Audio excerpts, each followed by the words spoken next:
esse é o Conexão.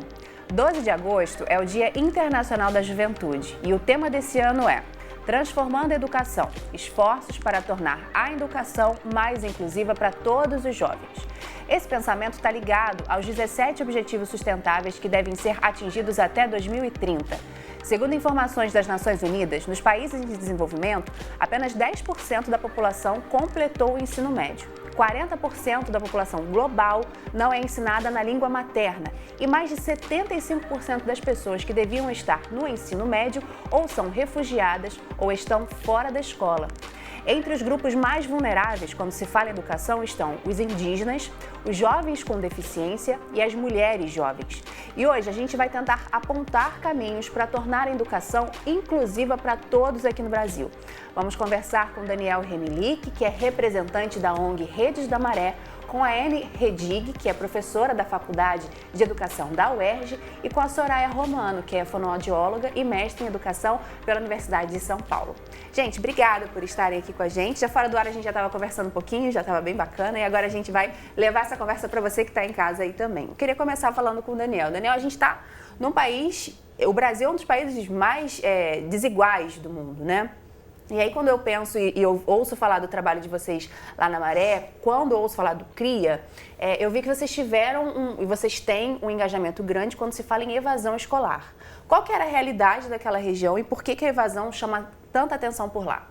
Sim, bem, para falar um pouco do trabalho que a gente realiza lá na Maré, é importante primeiro pontuar algumas coisas. A Maré é um bairro, né, o 8º maior bairro do Rio de Janeiro, ele tem cerca de 140 mil habitantes, né, dentro de 16 favelas ao longo de 5 quilômetros de extensão às margens da Avenida Brasil, da linha vermelha e da linha amarela, que são as maiores vias do Rio de Janeiro, né, Ou seja, grandes vias de acesso. Pra caramba. Então a gente tem muita gente em um pequeno espaço, né? É curioso como durante muito tempo a gente ficou sem escolas, tinha pouquíssimas escolas para um grande número de pessoas, e isso, nossa, tá muito difícil falar para mim. Por quê? O que houve? Não, pode retomar, não tem o menor problema. A gente continua aqui.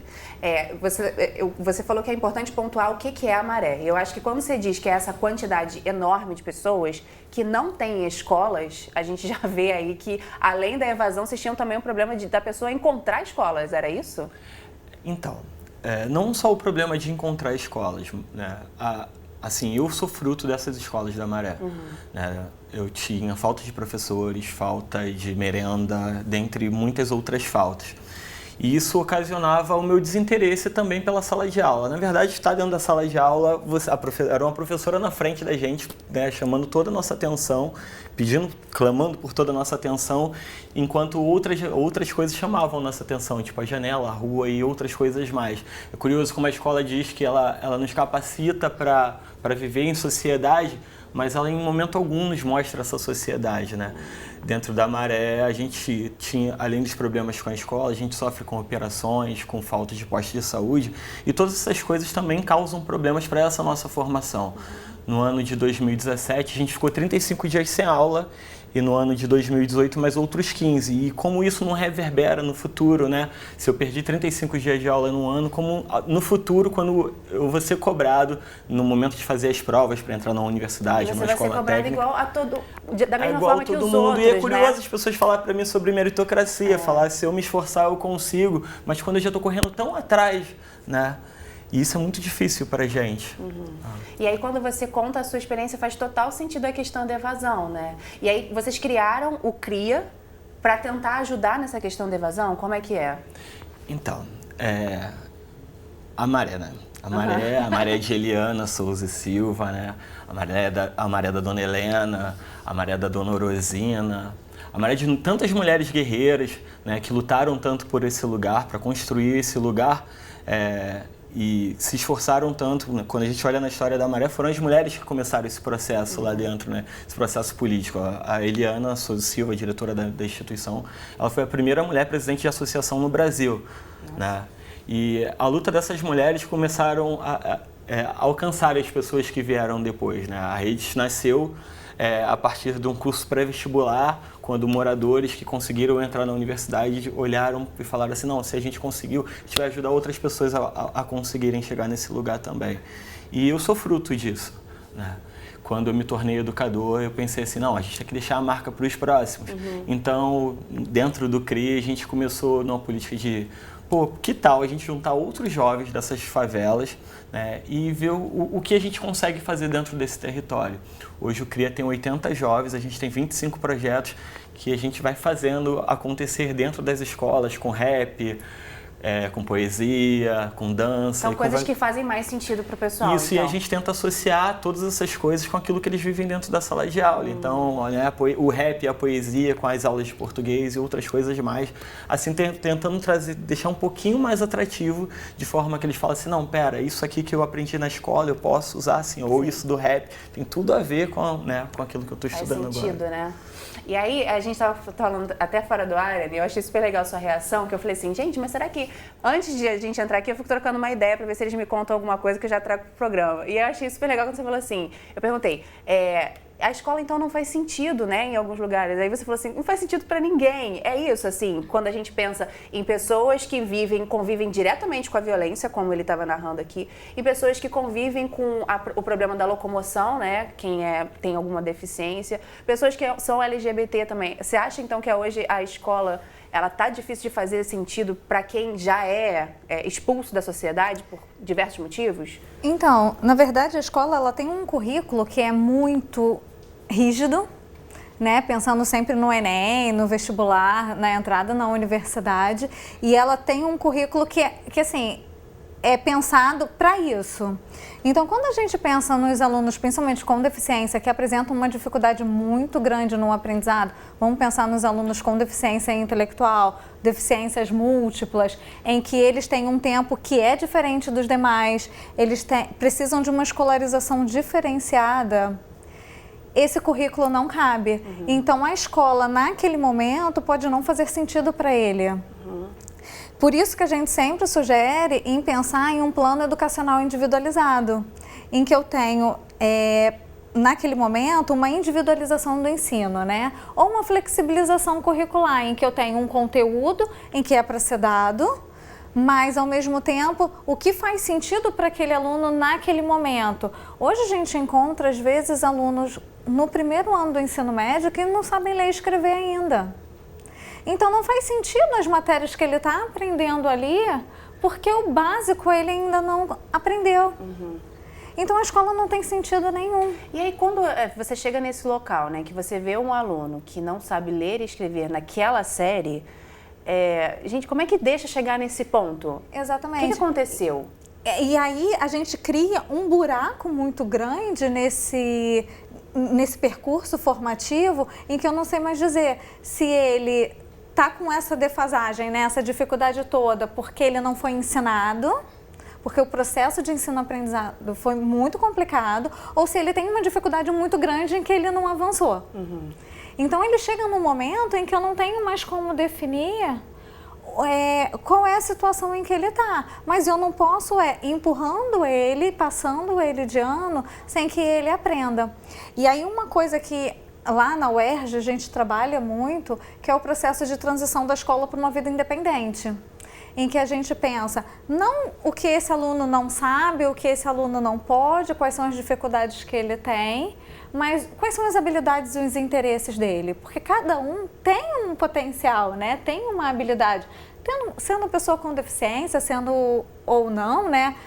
Todo mundo tem suas qualidades, mas muitas vezes a gente só pensa assim, esse aluno não sabe ler, esse aluno não enxerga, esse aluno não ouve. Então vocês propõem uma abordagem diferente para essa pessoa? Sim, a gente trabalha lá, que a gente chama de plano individualizado de transição, que é junto com as habilidades e os interesses que ele tem, associado aos conteúdos acadêmicos, eu vou traçando esse percurso formativo dele. Entendi. E aí ele já sai com uma perspectiva do que fazer quando sair da escola. Nesse caso, é voltado para alunos com deficiência? Lá a gente trabalha com alunos com deficiência, mas isso deveria ser feito com todos os jovens na escola. Isso que eu queria perguntar, se isso pode ser replicado para todas as pessoas que estão em vida escolar, né? Deveria, né?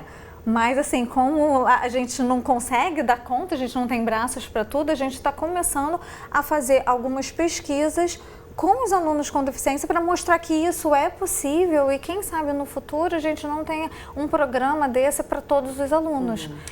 O terceiro braço que a gente separou aqui para falar é voltado às pessoas LGBTI+, né? E a gente sabe que existem diversos problemas graves quando a gente pensa nisso. E eu acho que é importante a gente lembrar que a escola é meio que um reflexo da sociedade, né? Então, se a nossa sociedade é uma sociedade homofóbica, LGBT-fóbica, na escola isso também vai estar aparecendo, né, Soraya? Isso, a escola, ela não deveria estar aparecendo, né? Mas, infelizmente, nós percebemos que as famílias acabam influenciando em mostrar o aprendizado da discriminação e do preconceito para os seus filhos, porque nenhuma criança nasce com preconceito ou discriminação. As crianças nascem livres de tudo isso. Então, se o mundo enxergasse, né, todos com os olhos de uma criança, existiria muito mais empatia e colaboração. Só que, infelizmente, desde pequeno, as famílias já vão embutindo risinhos, gracinhas, atitudes inapropriadas, né, Karen, que aí acaba justamente fazendo o aprendizado para futuramente levar à discriminação, né? Então, isso é o mais inconveniente. E aí, quando na adolescência, né, justamente na fase da juventude, o jovem, ele vai naquela dúvida de não saber, porque isso não é uma coisa que se descobre do dia para a noite, né? E não deve ser nada fácil também passar por isso. Não é fácil, não se descobre do dia para a noite, não é fácil às vezes de querer mostrar, assumir, muitas vezes não se tem o apoio familiar. E aí na escola, apesar de muitas vezes se ter aquela impressão de que, nossa, todos somos amigos, aqui se aceita a diversidade, muitas vezes isso está à beira de uma hipocrisia. Por quê? Porque os amigos, né, se tomam como amiguinhos, mas por trás dá risadinha, tira sarro, imita, e aí muitas vezes acaba tendo bullying, né? E cada vez mais crescente o número de bullying, de vítimas de depressão entre os jovens, né? E até o suicídio. E até falando sobre essas consequências, a gente tem aqui no Conexão alguns programas que a gente falou sobre a questão do suicídio entre as pessoas LGBT e também a questão do suicídio entre as pessoas negras, né? Entre os jovens negros. Se você quiser um pouco mais de aprofundamento, a gente tem conversas sobre isso, né? E aí, voltando sobre a questão da evasão, Daniel, você disse uma coisa que eu achei legal, que foi que vocês perceberam que dentro da comunidade algumas pessoas reproduziam, né? Como a gente está falando de reprodução, reproduziam alguns discursos que eram nocivos. Que discursos eram esses? Legal. Antes da gente começar a gravar, as meninas estavam falando algumas coisas, né? Falando sobre esse acesso. E aí é curioso que a gente sempre falava sobre isso, que a acessibilidade não é rampa, né? A gente fica nessa coisa do tipo, vamos produzir um espaço acessível, aí, né, coloca rampa.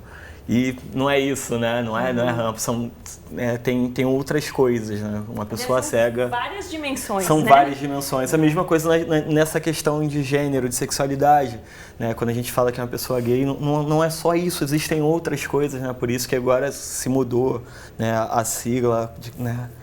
E quando a gente pensa no território, né, a Maré é um bairro onde 61% da sua população é negra ou parda. E ainda assim a gente continua ouvindo as ofensas, né, super racistas.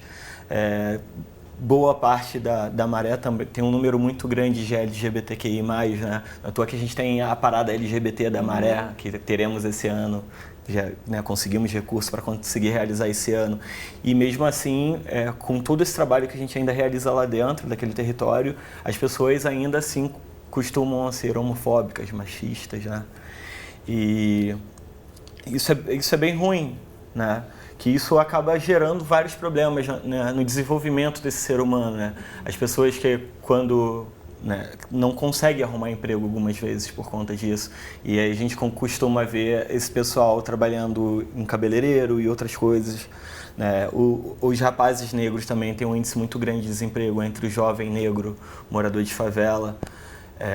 isso complica muito o nosso desenvolvimento e o desenvolvimento do nosso território. E aí, como é que vocês fazem, assim, que tipo de atividades vocês fazem para conseguir conscientizar a pessoa de que ela está reproduzindo um discurso que é altamente nocivo contra ela mesma, né? Como é que faz para cair essa ficha?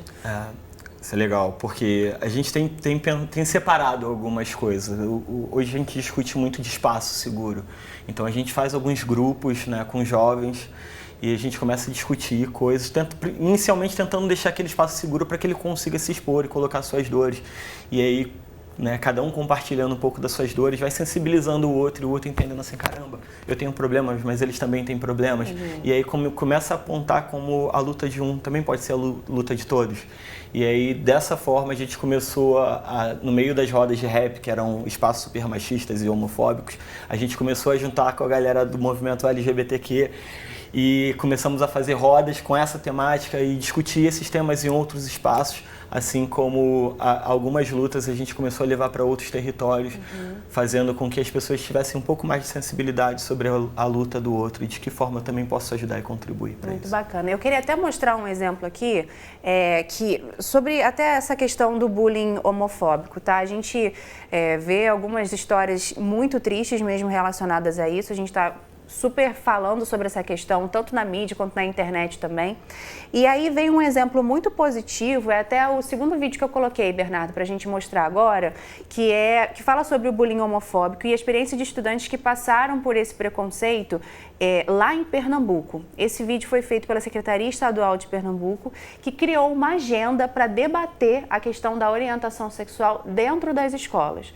Veja só como é que é o discurso de uma das pessoas que foi ajudada por essa agenda. Eu tenho 17 anos e estudo na EREM, professor Cândido Duarte. E daí, quando eu descobri que eu realmente era trans, eu decidi assumir no colégio e dizer, eu sou isso, sabe? Eu sou esse. Mas não foi fácil, porque é muito difícil você se autoafirmar, entendeu? E gritar e falar para as pessoas que você é isso. Principalmente quando o mundo, né, a sociedade é culturalmente muito preconceituosa e segue uma cultura, entendeu? E aí qual é o grande desafio hoje da nossa rede? É que cada estudante LGBT possa dizer que está em uma escola que ele pode chamar dele. A ideia de você dizer, eu estudo em uma escola que posso chamar de minha. A gente já teve formação sobre o enfrentamento à violência sexual, mas também a gente teve formação sobre bullying. E aí a gente sabe também que na questão de bullying, tem bullying específico contra meninas, com meninos, bullying da questão de cor e bullying da questão também de gênero. A parte dessas reflexões, dessas formações, a gente sempre coloca proposições para que esse professor desenvolvam ações práticas na escola. Então, a gente tem tido resultados extremamente positivos, seja na parte da gestão, seja no que se refere ao professor e ao aluno, que o nosso objetivo principal é garantir o acesso à inclusão desse estudante. E aí nós temos um grande desafio que é sensibilizar essa rede para a importância de entender o estudante LGBT como um sujeito de direito, acima de tudo. Não é uma busca de privilégio, é uma busca de dizer essa escola de fato me acolhe e me respeita com integridade. Quando surgiu a lei que cobria realmente o nome social das pessoas trans, né? Tanto na carteira estudantil quanto na chamada escolar, foi uma alegria imensa para mim. Aí a gente viu o exemplo desse estudante, né? Assim, é legal a gente ver o estudante falando assim, foi uma alegria imensa para mim quando ele está se referindo à escola dele, né? Porque a gente sabe que pessoas trans não estão terminando seus estudos e aí não conseguem também trabalhar e tem uma expectativa de vida de 35 anos no Brasil de hoje. Então, assim, é inaceitável, né? E aí eu queria saber, assim, nessa última parte do programa, a gente já sabe dos problemas, a gente já apontou alguns caminhos. Na questão do bullying homofóbico, Soraya, passa talvez por uma formação de professores, como essa educadora falou ali, a gente criou uma agenda para falar sobre isso. Passa pela formação também dos nossos educadores e educadoras? É totalmente necessário. No SESI São Paulo, nós estamos investindo muito na formação de professores para que também eles façam projetos com os alunos. Então, tem um projeto que nunca para, né? A gente fala que é projeto, mas na verdade é um programa, porque o projeto nunca acaba. E tem que ser desenvolvido com com os alunos, com os familiares, porque se a gente não trouxer as famílias para a escola de forma colaborativa, nós jamais vamos conseguir parar com esse ciclo vicioso de discriminação, de homofobia e também de não acreditar no potencial da pessoa com deficiência. Né? Então, a gente trabalha com várias frentes, não só da capacitação, mas também de atividades que incluem com a robótica, com movimentos que seja interdependente nas relações, para que justamente esse ciclo seja rompido, porque infelizmente no Brasil, né, no nosso Brasil, uma terra de diversidade, é inadmissível ainda nós termos o preconceito e a discriminação tão forte como tem. E é forte a ponto de expulsar as pessoas da escola, né? A questão é essa, né? Assim, não tá dando para as pessoas ficarem lá, né? Então o ambiente é inóspito. Não permitem o direito, né? Porque a escolaridade é um direito humano. E então isso tá tão forte que não permite o direito da pessoa. Né? E aí quando a gente pensa, você já trouxe o link para pessoas com deficiência, você já no início falou sobre essa questão da individualização, e eu queria que a gente falasse assim, a gente falou sobre a importância da formação dos educadores, mas você disse uma coisa que é importante, que os próprios educadores precisam ter tempo para pensar estratégias, né? Porque quando a gente pensa nas práticas pedagógicas, né, você precisa ter um tempo remunerado para poder pensar as estratégias, para poder planejar a sua aula. A aula que eu vou dar para uma turma X não é a mesma aula que eu vou dar para a turma Y, mesmo ele sendo da mesma série. Porque tem bagagens no aprendizado diferentes, eu tenho alunos com outras necessidades, e se eu penso em uma aula com diferentes estratégias, eu posso também dar conta de várias necessidades de aprendizagem ali. Então, para isso, eu preciso pensar e planejar a minha aula. E esse planejamento pode ser um momento individual e um momento coletivo, em que eu tenho vários professores que pegam aquele aluno, aquela turma, para pensar junto, porque como um aluno se comporta na aula de história, mas qual é o rendimento na aula de matemática? Se eu penso uma turma, né, em que o trabalho é coletivo, em que tanto o professor de matemática ele é tão importante quanto o professor de filosofia, tão importante quanto o professor de inglês. E aí eu consigo sim traçar estratégias pedagógicas inclusivas, porque eu percebo que é um trabalho em equipe. Nesse ponto você quer adicionar, Soraya? Isso, eu gostaria, porque aliás, essa questão de ser coletivo é essencial, porque cada um traz um olhar e muitas vezes também há necessidade de se ter uma visão multidisciplinar. Então, por exemplo, na nossa rede, nós temos um trabalho conjunto com psicólogos e fonoaudiólogos educacionais, junto com o professor. Por quê? Porque nós conseguimos observar sinais e características particulares de cada estudante. Porque não tem uma receita de bolo. A criança com síndrome de Down, nós vamos trabalhar todos da mesma forma. De forma alguma, cada um é singular. Então, é importante que se tenha a visão de como ele funciona no ambiente escolar, porque muitas vezes vem também cartinhas do serviço de saúde falando, tem que sentar na frente, tem que sentar atrás, tem que sentar... Não dá para dizer porque eles estão vendo a criança lá no serviço de saúde. É muito bem-vinda a parceria, obviamente que é, mas dentro da escola, quem sabe é o professor. Então é importante essa troca, esse pensar conjunto dos professores com os profissionais de saúde escolares que estão dentro da escola para se observar as características e agregar realmente um plano individualizado que se associa a um desenho universal da aprendizagem. A gente está chegando... Aprendizagem para todos. Para todos. É boa. É uma frase que não pode ficar de fora. A gente está chegando ao final. Eu fico vendo vocês falando, falo, cara, isso é incrível. No Brasil de hoje, né, rapidamente, o que a gente precisa fazer para colocar isso em prática para todo mundo? Só acrescentando uma coisa que a professora Soraya falou, que esse aluno, principalmente se ele está no Fundamental 2 ou médio, ele também precisa participar. Porque é a partir da opinião dele que ele vai dizer, olha, eu tenho interesse nisso, eu tenho dificuldade naquilo, eu prefiro sentar na frente, eu prefiro sentar atrás. Então, chamar o aluno também para participar desse momento. E aí, o que a gente pode fazer, né? Formação de professores, mas formação assim, não adianta dar uma formação sobre deficiência visual se ele tem alunos surdos. A formação tem que ser individualizada Tem também. que ser exatamente pensando na demanda daquela escola, daquele professor, qual é a realidade daqueles alunos, qual é a necessidade. E aí você fazendo sempre uma formação pensando naquela demanda. O que eu acho legal desse programa, que a gente está chegando aqui a essa conclusão, é de que é importante que esse tema seja posto em prática, porque, pelo que parece, a solução vem a partir do pensamento, né? Do raciocínio, da observação e o que a gente vai fazer junto para resolver isso. E eu quero muito agradecer a participação de vocês por terem dividido com a gente o que vocês já sabem, né? E eu espero que os caminhos tenham sido apontados mesmo, né? Para que esse assunto seja conversado. A gente tem pessoas que têm sido deixadas para trás, que têm sido expulsas mesmo das nossas escolas, e isso está errado, é direito delas, e a gente espera que elas possam conseguir terminar, estudar e tenham o seu direito garantido. Muito obrigada pela participação de vocês com a gente aqui, viu? Você de casa, muito obrigada também pela sua companhia. Se você quiser rever essa e outras entrevistas, é só acessar culturaplay.org. Um beijo e até a próxima.